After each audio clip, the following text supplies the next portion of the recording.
Hello everyone, Ishani here. Welcome and thank you for stopping by. If you're new here, I'd love if you'd consider subscribing to my channel.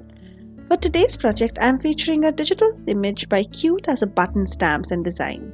This is also a giveaway hop open internationally for 1 week, starting today, that is 7th March 2020. Please click in the description box below to see how to enter and what you can win. If it is the first time that you've come across Cute as a button, I insist that you go to the website and check out the beautiful illustrations and the amazing variety of digital stamps and digital papers that they have in store. For my project today, I'm using their digital stamp called Snorkle Funboy Digital Stamp. I'll be using masking technique for creating this underwater scene with some ink blending, Copic coloring and pencil coloring. I start with taking a printout of my digital image on Nina Solar White 110 pound paper, and I also take a print on a masking sheet.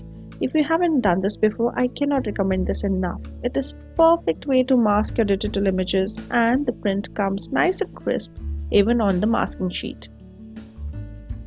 Before I do anything else, I first create my masks by cutting on the line of this adorable boy and the fish images which are printed on my masking sheet. Then I gently peel off my masks and apply the mask on the digital image of my paper. Now I cut my paper to the desired size. I'll be die cutting the card front again, but roughly now this is the size which I would be requiring. For creating the background, I'm using various stencils. The first one is a raised stencil that I attach with the hinge, and I've taken all the blues that were in my kitty for doing the ink blending. I also take a scrap paper and put it on top of my stencil because I'll be using another stencil for creating a rippled effect on top of the water surface. I start with ink blending the lightest of the inks, and then with the darker ink, which is distressoxides salty ocean, I blend through the raised stencil. As I'm blending the lighter color again, I notice that I need to put the ripple water effect on top of the surface. I take white pigment ink and my stencil and dab some color. But the white is nearly lost, so I again take some blue and apply through the stencil. For the variation in the depth of the water, I thought I could use another color, and that is why I take distress oxide in peacock feathers and put this color on top of my card panel.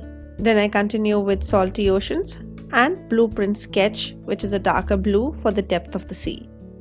I'm still not happy with the ripple of the water on top of the surface, so I take the stencil again and my white pigment ink and dab some more white color.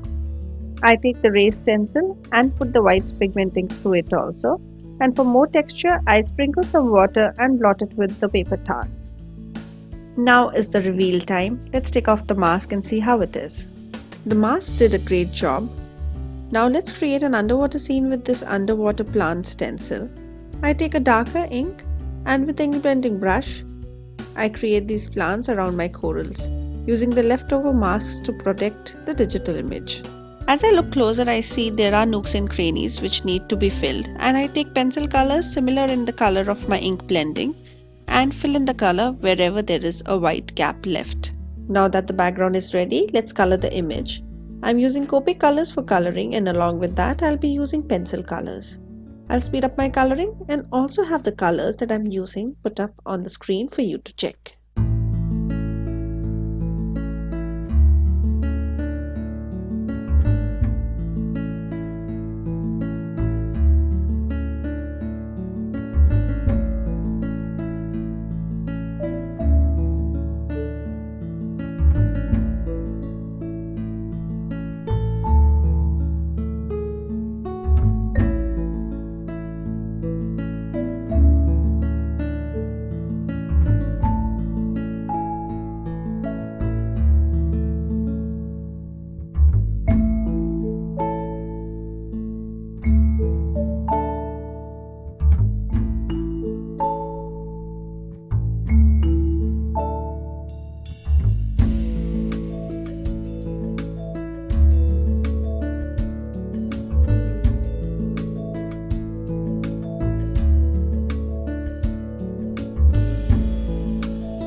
With the pencil colors, I fill in the white spots that I still see, and then with the frame die, I die cut my top panel.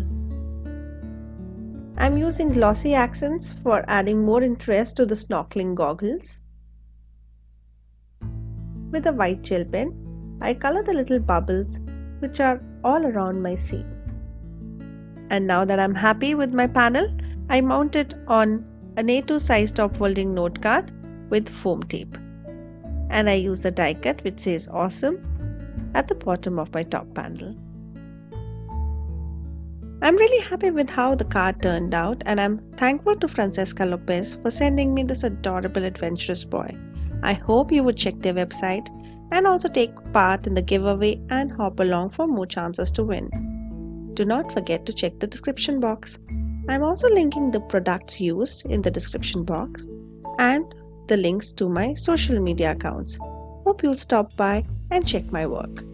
If you've not subscribed yet, here I'm gently reminding you to click the subscribe button and the bell icon to be notified whenever I have a new video. Thank you very much for stopping by and for all the love. Have a great day ahead. Happy crafting. Bye-bye.